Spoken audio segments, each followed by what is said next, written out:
Welcome back, everyone. My name's Anthony. This is my shop. This is my channel. And being a mechanic in the winter is a miserable way to make a living. There's snow everywhere, and I don't want my techs dealing with, while they're working doing undercar repairs, being rained on and dripped on all day long. 70 or 80 degree climate in our shop. It's impossible to even keep it warm with doors that are transparent and constantly opening and closing. So we left this F-150 in overnight, and you could, no matter how much snow you get off of it, it still is draining into the shop.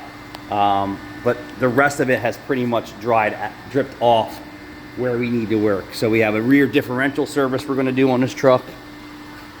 You can see it's just dripping from everywhere under here, but you know, it was warm enough in the shop to really get it off. So we're going to do a rear diff service, transfer case service. This is smart stuff to do in the winter, especially if you have a truck or a car that has four-wheel drive or all-wheel drive, is that you need to maintenance those systems.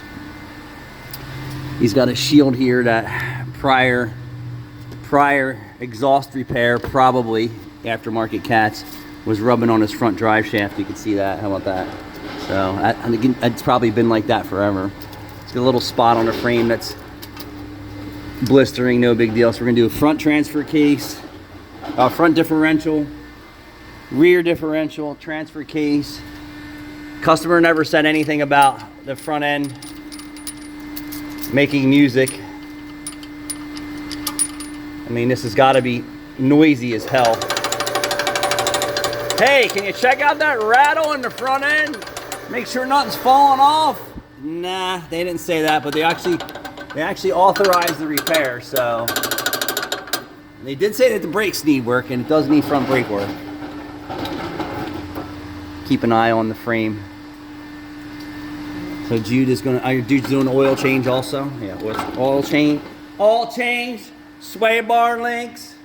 And I said in our video, like, we kind of prepared this vehicle to be in here to drip dry.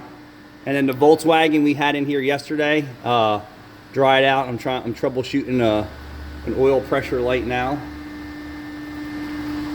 So yeah, I definitely don't want these guys being soaked to death for oil changes and tire rotations. So I stay away from oil changes and tire rotations in weather like this. And if the car's covered in snow, yeah, we're not doing that either. I can pick and choose what I want to do when I want. And I feel for the guys out there that cannot. Like, you're paid to do a job, and if the manager takes it in, he doesn't give a shit about you. It's a little different here, that I don't want my mechanics being soaked all day long doing oil changes and tire rotations. That's just how I do things here. Did you turn the doors off? Yeah, because if you don't have it on the oxygen side, it starts to soot. He's like, you turned off the auxiliary heater. Yeah, I did. Yeah. All right, guys, I'm going to sip my tea and watch Jude work. I'm going to sip my tea and watch you work. Shocker. Is that oil clean or dirty? Dirty as hell.